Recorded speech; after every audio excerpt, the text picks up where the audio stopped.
"Better get that pea shooter ready," warned Markley through the audiphone from his seat at the controls of the rocket plane. "At this rate, we'll come within range in a few minutes.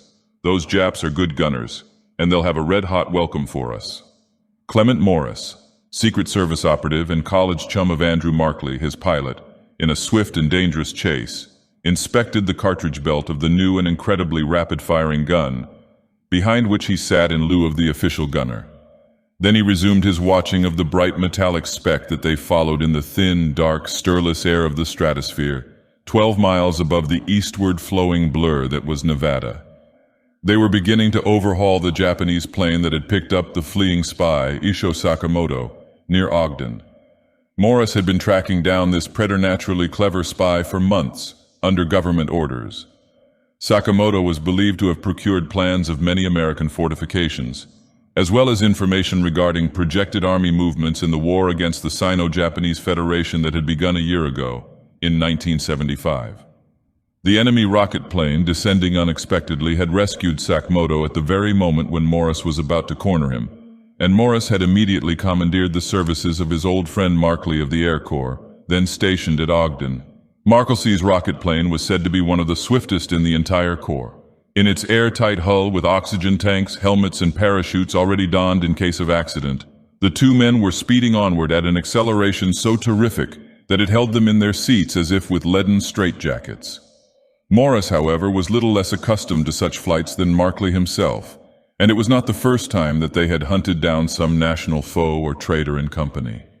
They drove on between the dark blue heavens and the dim earth with its mottlings of mountains and desert. The roar of the rockets was strangely thin in that rarefied air. Before them, the light of the stark sun falling westward glittered on the wings and hull of the Japanese as if on some great silver beetle. They were many miles from the usual lanes of stratosphere traffic, and no other vessels rode the windless gulf through which pursued and pursuer plunged toward the Sierras and the far Pacific. Less than a mile now intervened betwixt the two vessels. There was no sign of overt hostility from the Japanese, which carried a heavy machine gun equal in range to that of the American ship, and was manned by a professional gunner as well as by Sakamoto and the pilot. Morris began to calculate the range carefully. It would be a fair fight, and he thrilled at the prospect. The spy, at all costs, must not be permitted to reach San Francisco, where the enemy had established a hard-won base. If the fight should go against them, he or Markishi, as a last resort, would summon other planes by radio from one of the American bases in California to intercept Sakamoto. Far off, through the inconceivably clear air on the enormously extended horizon, he could see the faint notching of the California mountains. Then, as the planes hurtled on, it seemed to him that a vague, misty blur, such as might appear in sun-dazzled eyes, had suddenly developed in mid-air beyond the Japanese. The blur baffled him like an atmospheric blind spot having neither form nor hue nor delimitable outlines, but it seemed to enlarge rapidly and to blot out the map-like scene beyond in an inexplicable manner.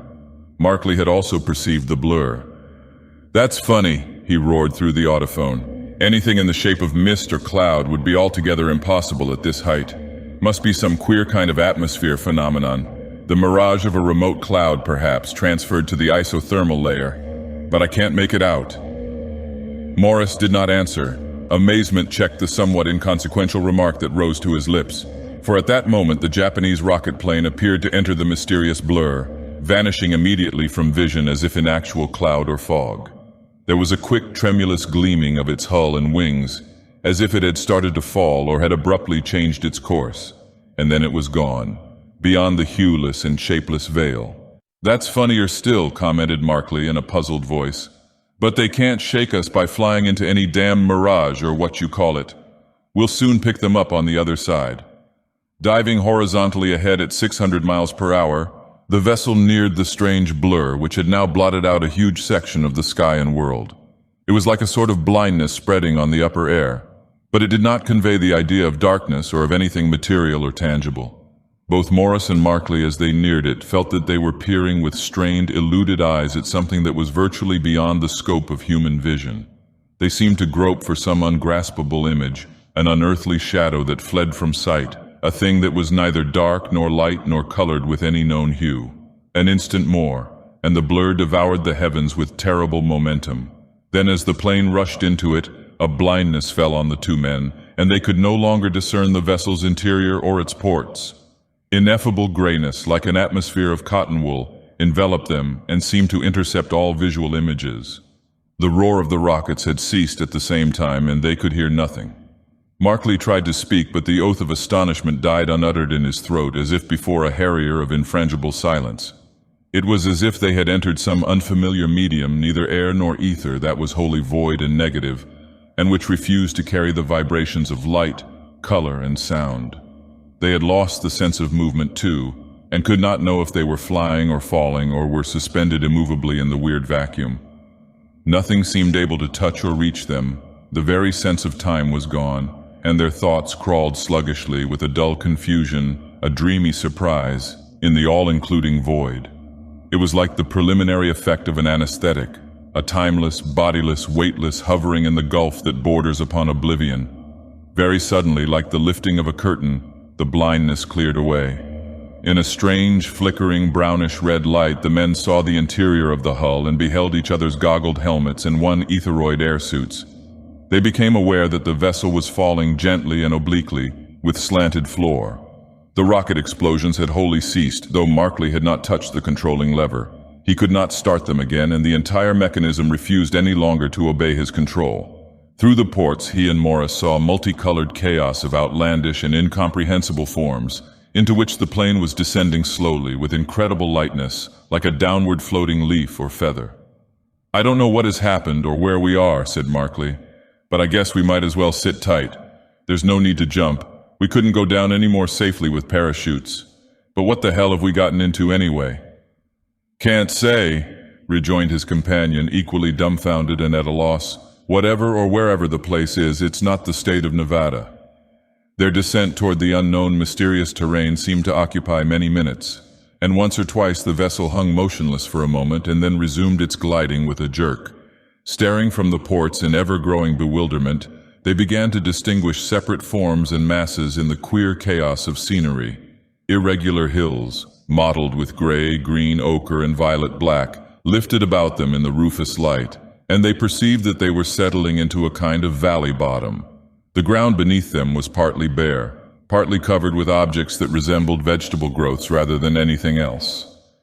These plants, or plant-like things as the plane settled closer above them, displayed a remarkable diversity of shape, size, and hue, ranging from leafless, limbless stems to great tree forms, with a crowded foliation that suggested some impossible crossing of araucaria and banana. The whole impression of this flora, even at that first glimpse, was one of lawless variety and illimitable grotesquerie. The vessel slanted slowly down on an open, level tract, narrowly missing the tops of some of the taller growths. It landed with a light jar, little more pronounced than if it had been checked by the usual process of careful deceleration. Markley and Morris peered out on a scene that amazed them more and more as they began to perceive its innumerable oddities of detail. For the nonce, they forgot the Japanese rocket plane they had been following, and did not even speculate regarding its fate or whereabouts. "Jumping Christopher!" cried Markley. "Mother Nature certainly was inventive when she designed this place. Look at those plants, no two of them alike, and the soil would give a geologist a nightmare." He was now peering at the ground about the vessel, which offered a remarkable mosaic of numberless elements. A conglomeration of party-colored soils, ores, and mineral forms, wholly unstratified and chaotic. It was mostly bare and broken into uneven mounds and hummocks. But here and there, in patches of poisonous-looking day or marl, peculiar grasses grew with blades that varied in the same manner as the larger growths, so that one might well have imagined that each blade belonged to a separate genus. Not far away was a clump of trees exhibiting monstrous variations in their leafage, even when there was a vague likeness of bole or branch. It seemed as if the laws of type had been disowned, as if each individual plant were a species in itself. A stream of some water-like fluid, varying strangely from peacock blue to dowdy amber in its course, ran past the fallen plane and meandered through the valley toward a barren slope at one end from which another stream appeared to descend and join it, flowing in a series of rapids and low cascades from a hilltop that melted indistinctly into the reddish-brown heavens. "Well," observed Markley after contemplating this milieu with a quizzical and slightly troubled frown, The problem of how we got here is equaled in its abstruseness only by the problem of how we are going to get away. Somehow or other, we have fallen into a foreign world and are now subject to unfamiliar physical laws.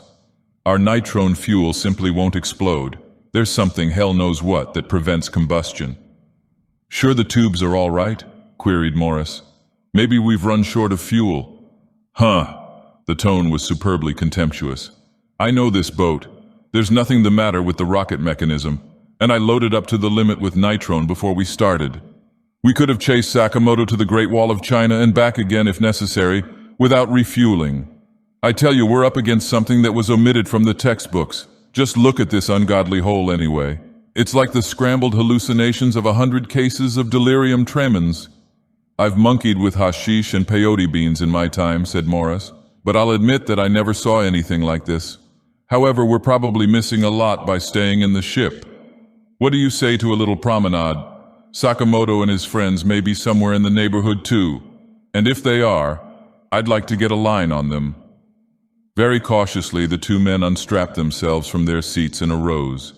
In spite of their heavy garments, they felt a queer physical lightness that argued a lesser gravitation than that of Earth, and which no doubt accounted for the leisurely fall of the plane. They almost seemed to float around the hull, and found great difficulty in controlling and calculating their movement. They had brought along a few sandwiches and a thermos bottle of coffee. These, their sole provisions, they decided to leave in the plane. Both carried automatic pistols of a new type, firing 15 shots with terrifically high-powered ammunition and having almost the range of rifles. Making sure that these pistols were ready in their holsters, which formed part of the leatheroid garments, and retesting their oxygen tanks and helmets, the men opened the sealed door of the hull by means of a spring apparatus and emerged. The air of the valley, as far as they could tell, was still and windless. It seemed to be quite warm, and they were forced to shut off the heating mechanism in their suits, which they had turned on against the zero of the stratosphere.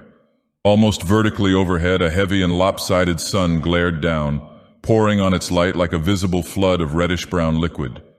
A few clouds with unearthly forms floated idly about the sun, and far off in the lower heavens, above dim slopes and crags, other clouds went racing as if driven by a mad tempest. Trying to determine the course of their descent into the valley, Morris and Markley perceived an aerial blur at one point in the heavens.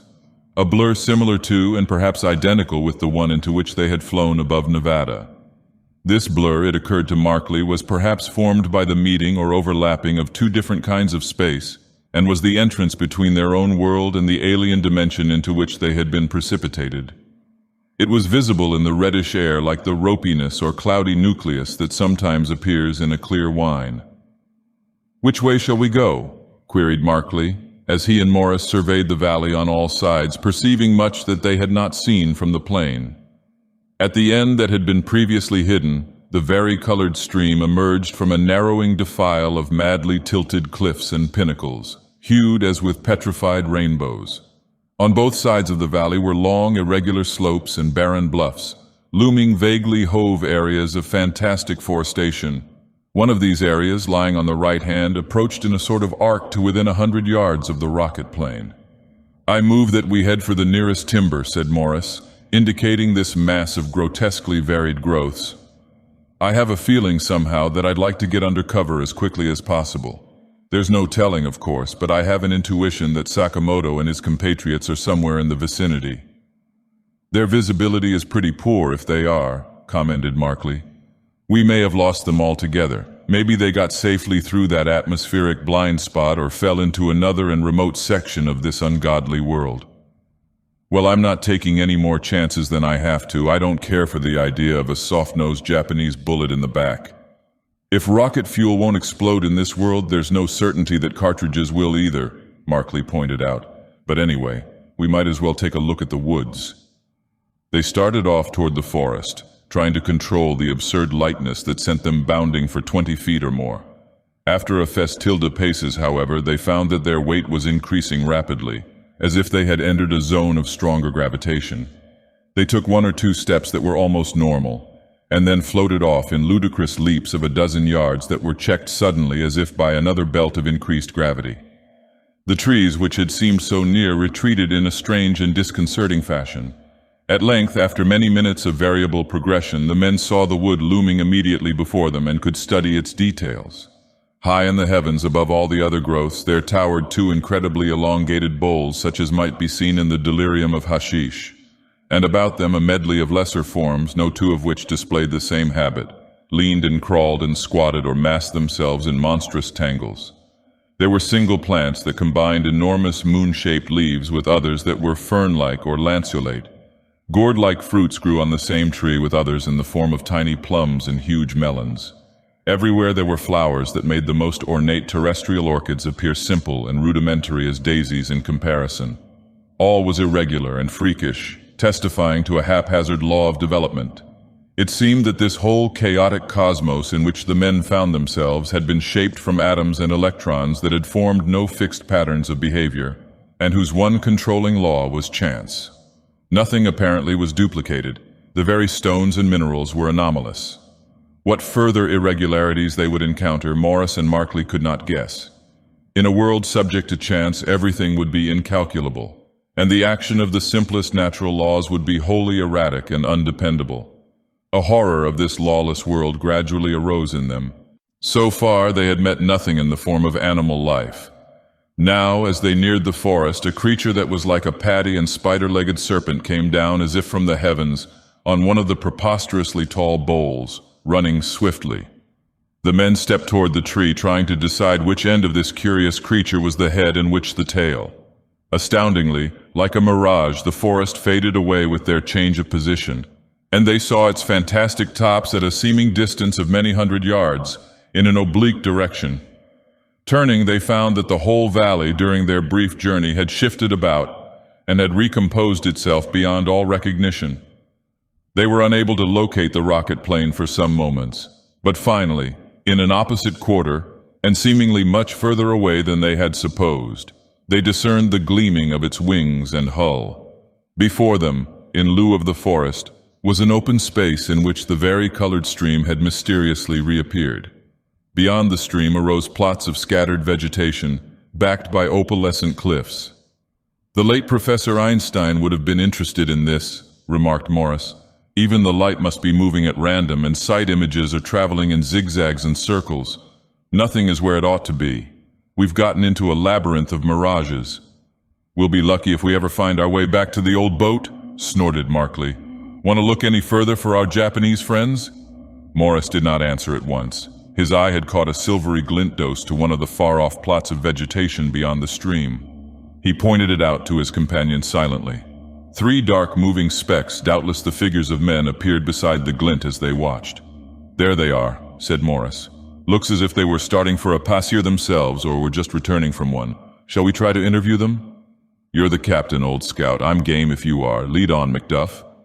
Temporarily forgetting the highly elusive refraction of the weird scenery, they started toward the stream, which appeared to be only a few paces away, and which they could easily cross at a step if the light gravity prevailed in its neighborhood. By another astonishing shift, the stream moved away from them, reappearing in a different quarter, at a considerable distance, and the gleam of the Japanese rocket plane and its attendant human specks had vanished from view. "I guess we'll play tag with some more mirages," opined Markley in a disgusted tone. "Even if guns will shoot in this crazy world, there's small likelihood that we could hit anyone, or that anyone could hit us." More deeply bewildered and bemused than ever, they pressed forward, trying to relocate the enemy vessel. The changing zones of gravity made their progress erratic and uncertain, and the landscape melted and shifted around them like the imagery of a kaleidoscope. A dump of crowded vegetation, rearing its anomalous boles and monstrous leafage as if from nowhere, leaped into place before them.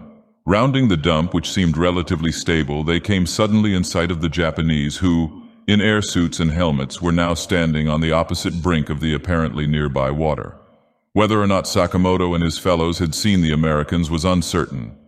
They were staring in the direction of Morris and Markley, who did not wait for decisive proof that the enemy had perceived them, but drew their automatics and aimed quickly, each choosing one of the two nearest figures, somewhat to their surprise. In view of the various baffling and topsy-turvy phenomena they had encountered, the pressure of the triggers was followed by a sharp double report. The Japanese, however, did not seem to realize that they were being fired at, and their apparent nearness and relative position were no doubt illusory. Markley and Morris, recognizing the probability of this, did not shoot again but sprang forward in an effort to approach the deceptive figures. The Japanese vanished. The whole valley seemed to swirl in a semicircle and rearrange itself, and the two Americans found themselves at the foot of that barren slope from which, in their first remote view of the place, a second stream had appeared to descend and join the meandering creek. From their new and close vantage, however, there was only one stream which, flowing down the valley bottom against the barring slope, ran turbulently uphill in a series of skyward leaping rapids and cascades. Too astonished even for profanity, they stared without comment at this unique reversal of what they were accustomed to regard as natural law. For a considerable distance on either side of the stream, the acclivity was hollowed and worn smooth as if by landslides or a process of slow attrition. Occasionally, as the men stood watching it, a pebble, a lump of conglomerate soil, or a few particles of grit were loosened from the ground, to roll heavenward rapidly and disappear beyond the ragged crest of the slide together with the cascading waters. Drawn by thoughtless curiosity and wonder, Morris stepped toward the beginning of the slope, which was perhaps 10 feet away. It was like stepping over a precipice. The ground seemed to tilt beneath him, and the slope fell like an overturning world, till it pitched downward at a steep angle with the sky at its bottom. Unable to arrest his strange fall, he slid sidelong into the rushing water, and was carried roughly and dizzily down the rapids and over the cascades. Half dazed and breathless, he felt that he was shooting across the world's rim toward a nether gulf in which hung the fallen sun. Markley, seeing his companion's weird fate, also started toward the acclivity, with some dim instinctive idea of rescuing Morris from the inverted stream. A single step, and he too was seized by the skyward gravitation. Slipping, rolling, and bumping as if in a steep chute, and unable to regain his foothold, he slid along the topsy-turvy slope, followed by a shower of detritus, but without falling into the water. He and Morris, passing the rim of the slide as if hurled toward the reddish-brown sky that was now beneath them, each experienced another bewildering bouleversement. Morris found himself floundering in a sort of hilltop pool, where the final cascade foamed itself into quiescence, and Markley, stunned and sprawling but with unbroken bones, was lying on a pile of rubble such as would ordinarily gather at the bottom of an escarpment. Morris scrambled from the pool, which was only waist deep, and helped Markley to his feet. The local gravity was almost normal from a terrene viewpoint, and plainly all objects that were drawn skyward along the deficiently attractive area were promptly arrested when they reached the top. Headlong and turbulent, the cascade curved over the rim into the level pool. The Earthmen, finding themselves quite unhurt, proceeded to examine their air suits and helmets for possible damage. Since the local atmosphere was untested and might well possess deleterious properties, a rift in the leatheroid fabric would perhaps be a serious matter. The suits, however, were intact, and the tubes that supplied oxygen from flat tanks behind the shoulders were in perfect condition. The height that they had climbed in a fashion so singular was really part of an uneven plateau that peaks to surround the whole valley. The plateau was divided by long hummocks of mottled soil and stone, which rose gradually into bleak uplands and low mountains at a seeming distance of several miles. From their present vantage, the valley below was an immense sink. They saw the entire course of the tortuous stream, the areas of ochre vegetation, and the gleaming of some metallic object which they assumed to be their own rocket plant. The Japanese plane was not visible, and was perhaps hidden by one of the plots of forestation. Of course, remembering the optical distortion and displacement which they had encountered so often in their wanderings, they could not be sure of the actual distance, perspective, and relationship of the various elements in this bizarre scenery. Turning again from the valley, they considered the plateau itself. Here the stream, running in a normal and tranquil fashion, entered a ravine and disappeared. The whole landscape was intolerably drear and repellent, with the same chaotic mineral formation as the valley, but without even the anomalous plant life to relieve its deadly desolation. The lopsided sun, declining very swiftly, or else subject to the nearly universal optic transposition, had already fallen halfway from its zenith toward the horizon of amorphous mountains, in what the men estimated to be less than an hour. The clouds had all melted away, but far off, above the valley, they could still discern the mysterious aerial blurred spot. "I guess we'd better mosey back toward the boat," said Markley after viewing the barren scene with obvious horror. "But we won't try to go the way we came. If we follow the rim of the valley, we ought to find a place where the gravitation won't drag us the wrong way." Made doubly cautious by their disconcerting experiences, they started along the verge of the sink. For some distance, the ground was littered with detritus and even with loose boulders that had rolled upward to be arrested at the top. When they came to the end of this rubble, they surmised that they were beyond the belt of reverse gravitation. Following the rim toward a point where the slope became easier and more gradual, they came suddenly into a zone of heavier gravity than any they had yet entered. At one step, their weight appeared to treble. A crushing burden descended upon them, and they could lift their feet only with immense effort. Struggling against the uncanny pull of the strange earth and on the verge of panic, they heard an indescribable clattering and rustling behind them and turned their heads laboriously in much startlement to ascertain the cause.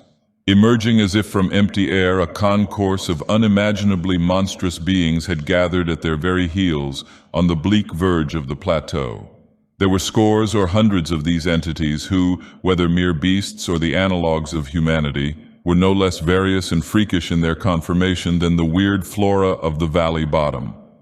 Obviously, there was no common norm or type of development as in the terrestrial species. Some of the entities were no less than 12 or 13 feet tall. Others were squat pygmies. Limbs, bodies, and sensory organs were equally diversified. One creature was like a prodigious moonfish mounted on stilts. Another was a legless rolling globe fringed about the equator with prehensile ropes that served to haul it along by attaching themselves to projections. Still another resembled a wingless bird with a great falcon beak and a tapering serpentine body with lizard legs that glided half erect. Some of the creatures possessed double or triple bodies. Some were hydra-headed or equipped with an excessive number of limbs, eyes, mouths, ears, and other anatomical features. Truly, these beings were the spawn of chance, the random creations of a lawless biologic force.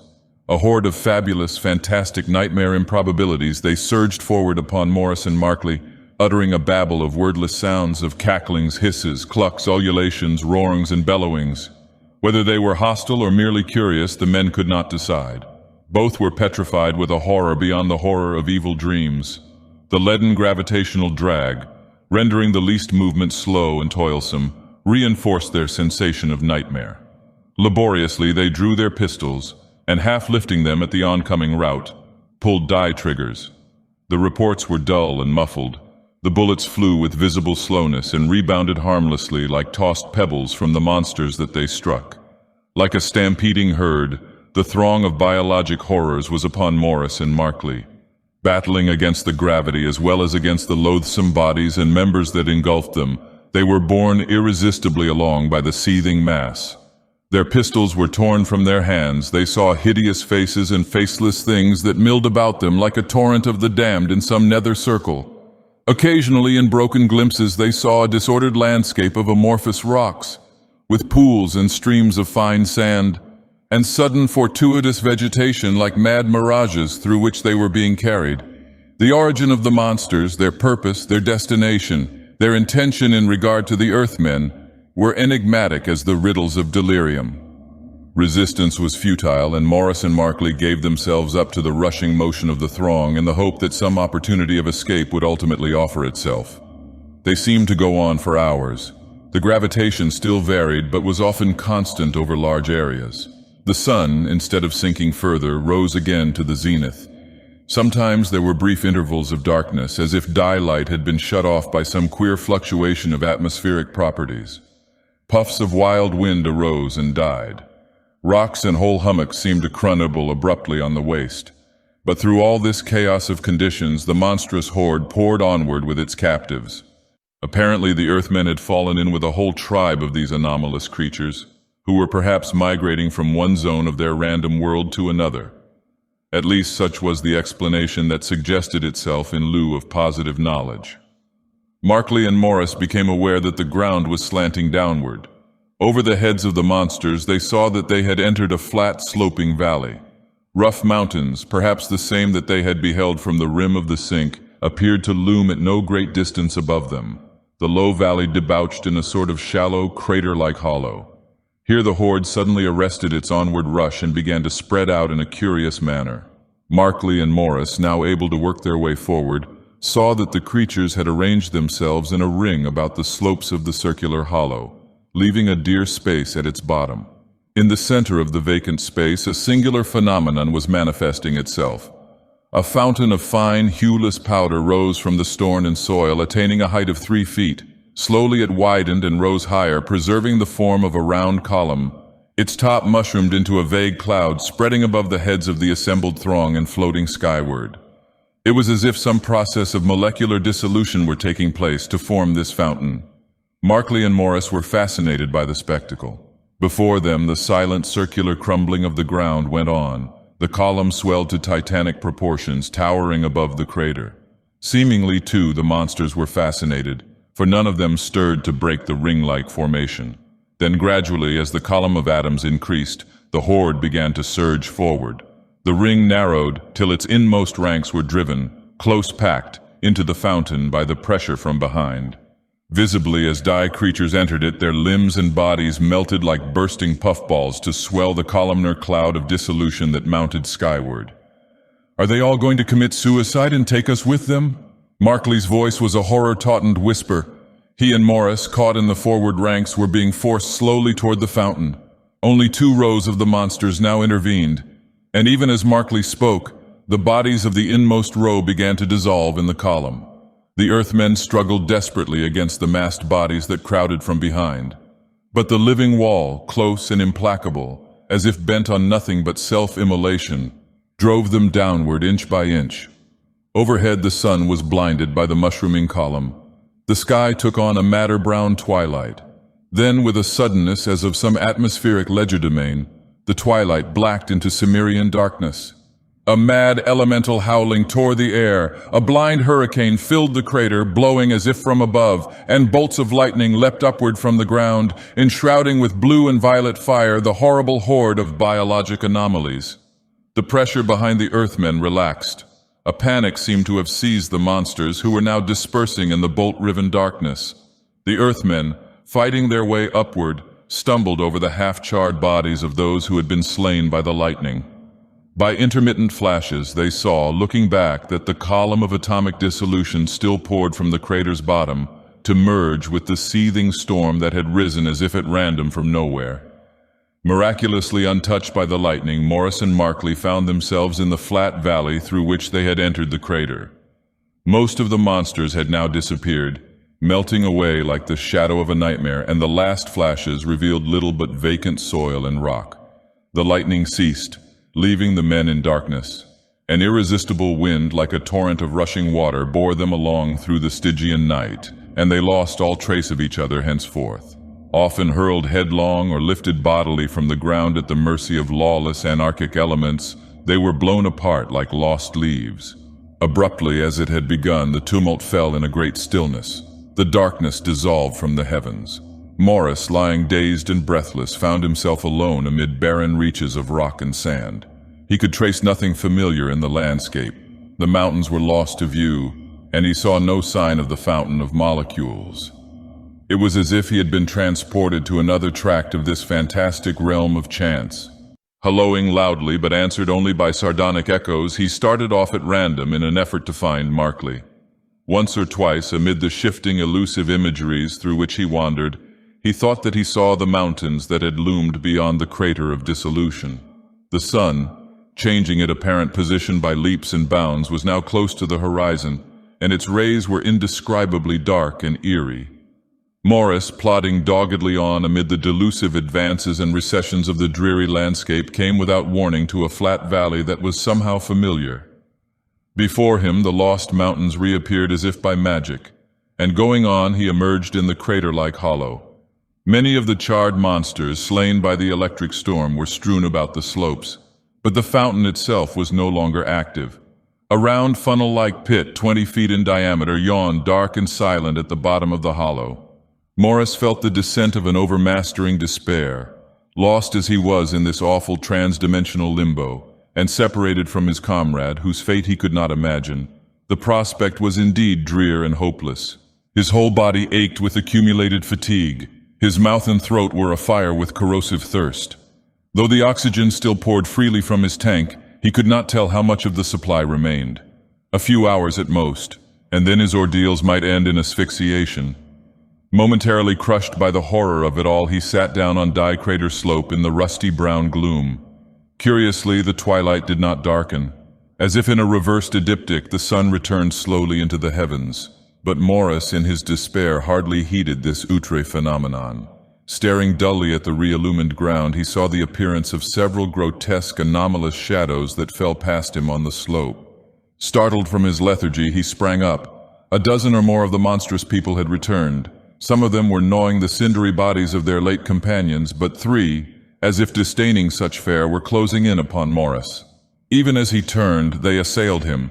One of them, a headless thing with ropey arms and a puckered, mouth-like orifice in the center of its gourd-shaped body, tried to drag him down with its frightfully elongated members. Another, which might have been some heraldic grifflin minus wings and feathers, began to peck at his air suit with its tremendous horny beak. The third, which was more like a horribly overgrown toad than anything else, hopped about him on the ground and mumbled his ankles with its toothless mouth. Sick with nausea, Morris struggled against them. Time and again he kicked away the toad-like creature, which returned with noisome pertinacity. He could not loosen the ropey members of the headless horror which had wrapped themselves about him in plastic folds. But his worst fear was that the griffin would tear open his leatheroid garments with its slicing beak. He hammered the huge bird-shaped body with his fists, driving it away repeatedly. But as if mad with rage or hunger, it re-assailed him. His legs and body were sore in a dozen places from the blows of the cruel beak. Beyond his attackers, he caught involuntary glimpses of the horrid feast that was being enjoyed by their fellows. It was like the feeding of harpies in some infernal circle, and Morris could surmise his own imminent fate all too dearly. He saw that several of the feeders, quitting their half-eaten provender, were turning in his direction as if to join the three assailants. Instinctively, as he fought on, he heard the sound of a measured drumming from above. The sound drew nearer and ceased. In a turn of the eddying combat, he saw that two gigantic beings had arrived among the monsters, and were standing a little apart as if watching the gruesome orgy with detached interest. Even amid the frightful preoccupation of his struggles, he noticed a strange thing. The new arrivals, alone of all the life forms that he and Markley had met in this erratic world, seemed to approximate a common type of physical development. Both of them stood erect, and their conformation was vaguely human in its outlines except for the enormous wings, ribbed and leathery as those of ancient pterodactyls, which hung half-folded at their backs.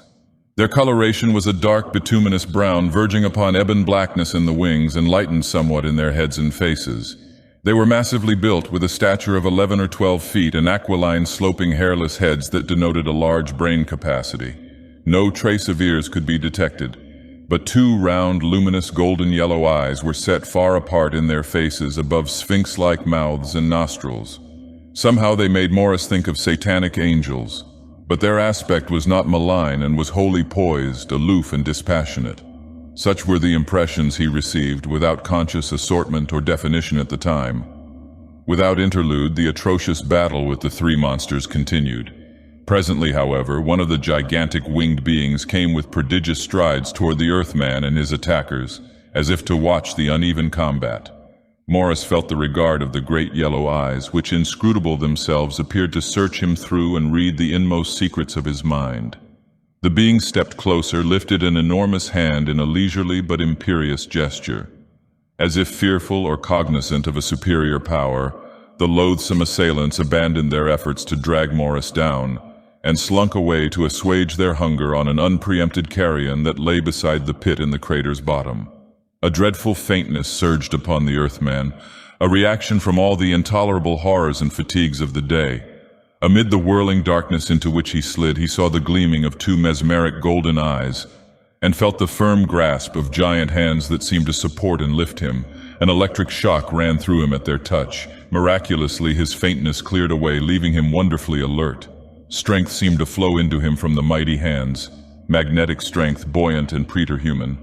The horror faded from his shaken nerves. He was no longer lost and bewildered, but was filled with a mystic confidence. The experience that he now underwent was perhaps the strangest of all that befell him in the dimension of chance. Also, it was the hardest to remember or describe. Beneath the thrilling touch of the winged being whose hands held him firmly by the shoulders, he seemed almost to pass beyond his own consciousness. Thoughts that were not his own rose up and limbed themselves with the clearness of actual visions or objective impressions. In some ineffable way, he shared for a moment the thoughts and memories of the being who had rescued him from the monsters. Whether or not an intentional telepathy was being exerted, he never quite knew, but alien vistas beheld through unfamiliar senses appeared to open before him. The two winged beings, he knew, were members of a race that was far from numerous. They were the rulers of this outlandish world, the self-made masters of its incalculable forces and disorganized elements. Their evolution had been supremely difficult and painful. Through their own volition, they had risen from a state that was little higher than that of the unhappy monsters. They had developed faculties that enabled them to circumvent the lawlessness of their environment, to forecast its very randomness, and impose law and order on the ever-changing chaos. They had even learned to control their own environment. The nightmare hollow in which Morris stood had temporarily vanished. There came to him the sense of tremendous flight above strange horizons. He seemed to pass on lofty wings over wastes of chaotically piled and tumbled rocks with the being whom he knew as one of the masters of chance.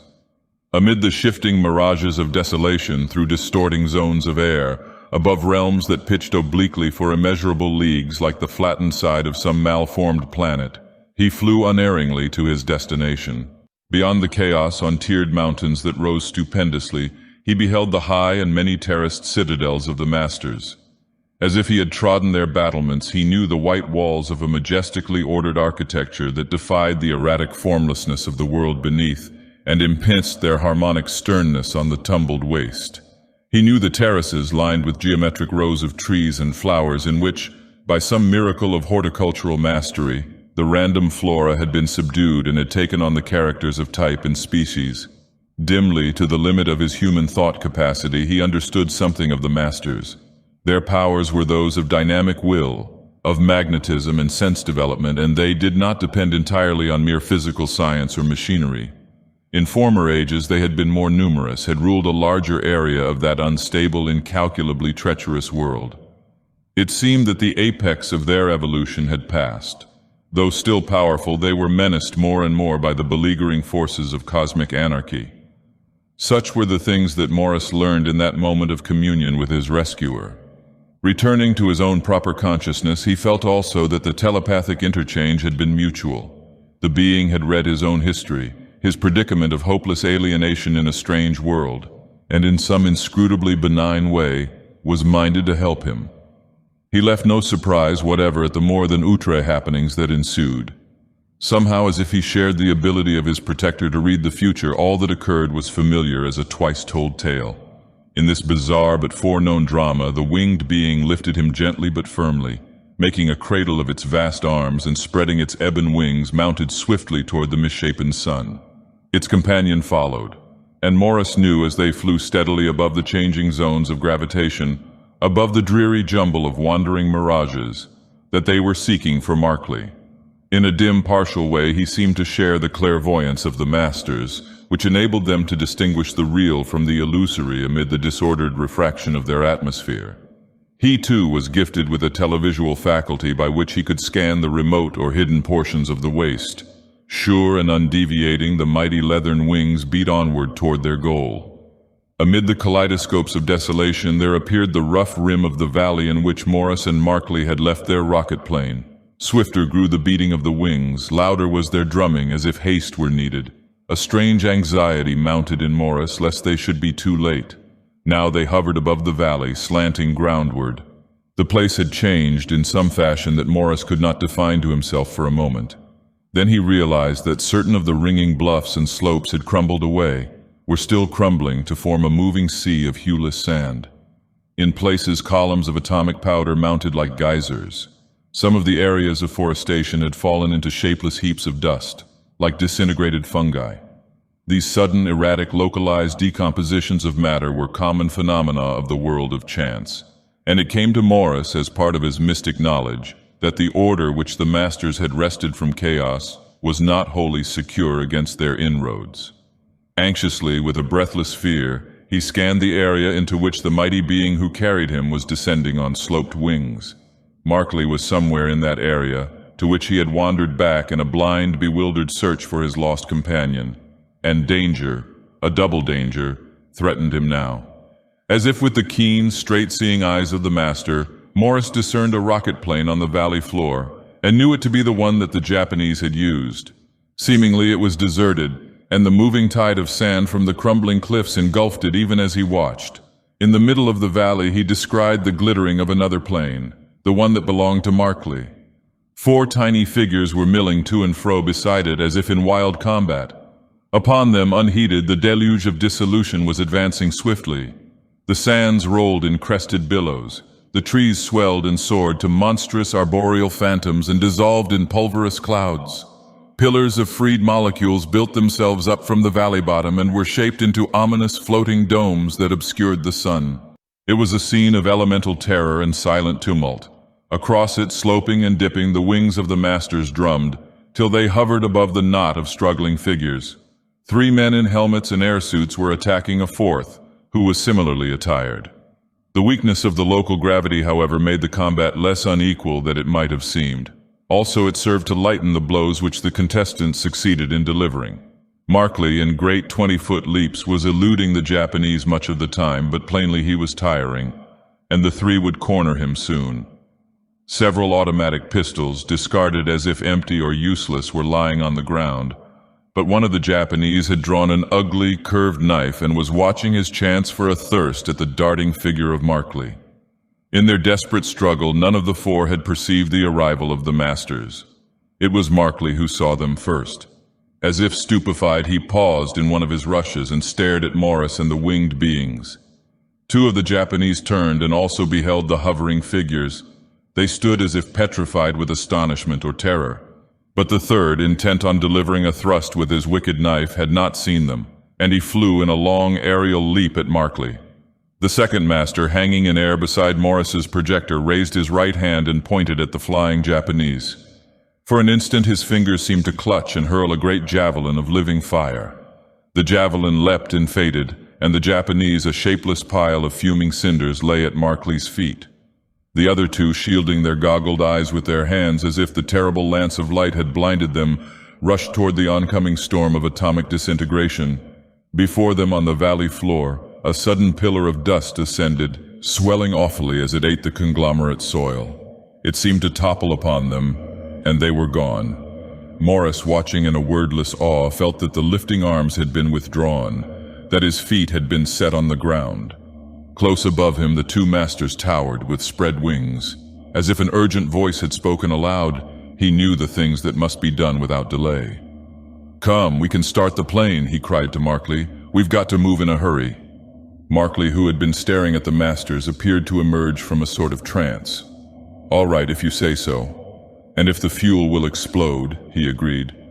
"But before we go, I'd like to thank your winged friend for browning Sakamoto. I don't know how it was done, but he sure has a wicked jolt. That Jap would have laid me open like a gutted fish in another split second." A sudden howling wind blew down the valley, spreading the dust billows like a blown spray, and lifting the atomic columns into a roof of doom. Swiftly the storm of dissolution gathered, rushing toward the plane. Markley, following by Morris, sprang for the open manhole. While Morris swung the heavy lid into place, his companion leapt to the control board. As if by some miracle of chance or some change in the unknown interfering force, his pressure of the starting lever was answered by the loud roar of discharging rockets. The plane lifted, acquiring momentum till it soared above the seething valley. Looking back through one of the ports, Morris perceived the 2 flying colossi, who hung aloof in the heavens as if watching the departure of the plane. Serene, impassive, on poised wings, they floated beyond the atomic storm which had already begun to subside. He turned away with a strange awe, a reverential gratitude. Beneath Markley's skillful guidance, the plane was heading straight for the formless atmospheric blur that still blotted the reddish-brown sky. Again Morris looked back. High, far, and tiny between the malformed sun and the chaotically strewn and riven world, the mysterious beings whom he knew as the Masters of Chance flew steadily on level wings toward their remote city. It was his last sight of them, and already the mystic knowledge that had been imparted to him was fading a little in his brain. The telepathic vision of the citadels that imposed their severe architectural ordination on a mad terrain, the supernal hard-won power of the Masters, battling perpetually against lawless elements and the treacherous, intractable forces of a cosmic pandemonium, all had become slightly unreal, like a dreamland from which the dreamer is departing. Now the blind aerial blur had enveloped the vessel. Grayness, clinging and all-pervasive, filled it like an atmosphere of cotton wool. Sight, sound, even feeling and thought were lost as if in some hinterland of oblivion. Out of this blur, as if from a formless, hueless dream of death between two lives, the plane and its occupants floated into the dark azure of the terrene stratosphere. Sight, consciousness, feeling, memory returned in a sudden flood to Morris and Markley. Below them again, they saw in mottled relief the familiar reaches of Nevada, edged with white and saw-like mountain.